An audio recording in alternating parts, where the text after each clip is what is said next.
देखु गत 16 तारिख आम राज्यसभा इलेक्शन होता से आम कमन कैंडिडेट दत्तेश्वर हरदा महोदय को आम कांग्रेस और बीजेडी मिलित सपोर्ट रे आम कैंडिडेट करूँ भोट पड़ता आमर कांग्रेस 3 विधायक क्रॉस वोटिंग करते से आम दाशरथी गमांग जोटा मोहना निर्वाचन मंडल विधायक क्रॉस वोटिंग करते जो द्वारा कि कांग्रेस दल तरफ निलंबित होती जेहेतु रही जिला सभापति गजपति जिलार तो नूतन जिला सभापति चयन निमंते आमर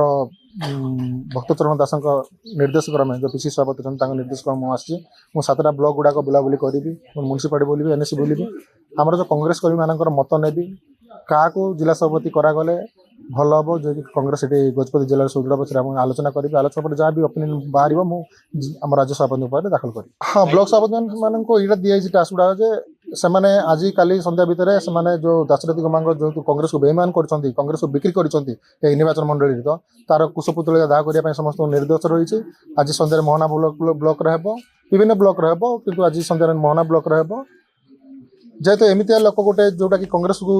कौन न देती कांग्रेस 2 थर विधायक देती 3 थर टिकट देते 2 थर विधायक होती 2 थर जिला सभापति सबकिछ जहाँ चाहूले कांग्रेस कर बाद कांग्रेस को बिक्री करमती लोक निहती भाव कांग्रेस दल तरफ कुछ दाह कर समस्त को केसी वेणुगोपाल सर समस्त को फोन करके जनईले जेहेतु आम कमन कैंडिडेट अच्छा दत्तेश्वर हरदा महोदय भोट देवाई बोलिकी जदि से जितिय मिलस मैंने आम सेंटर आमको सपोर्ट मिल 2/3 मेजोरिटी मिल जो द्वारा कि विभिन्न प्रकार पार्लियामेंट बिल आसुचे बिल को आलोचना करने निमंते आमको मेंबर दरकार से अनुसार आमको बुझे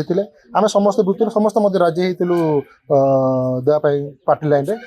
में देचु बाकी रहा 3 जन पैसा लालसा से क्रॉस वोटिंग कर निश्चित भाव में मोहना निर्वाचन मंडली दाशरथी गमांग बाबू जे कि विधायक अच्छा सी 16 तारिख राज्यसभा सांसद निर्वाचन समय सी शीर्ष नेतृत्वटा को अवमानना करी गद्दार काम करिसेंती कहले अत्युक्त हब नाही ताको आमे कड़ा निंदा करुचु एवं मोहना ब्लॉक कांग्रेस कमिटी रो एटा खंडन निंदा करने सहित गजपति कांग्रेस जिला कांग्रेस कमिटी तरफ आमे संपूर्ण भाव में ताकू बहिष्कार अवमानना करिथिबारु तांकर इवेन एमएलए पदवीटा को रद्द करने जो भली एआईसीसी एवं पीसीसी लेवल कार्य करेंगे से आमे निश्चित अनुरोध करुचु तत्संगे जदि करा जाउ नाही तार उचित कार्य उचित पदक्षेप नेबाई आमे निश्चित भाव में कार्य करके देखाइबु बोलिकी आज आमर ये बैठक में निष्पत्ति हेबा सहित संध्या समय तार कुशपुतलिका दाह निश्चित भाव में करिबु।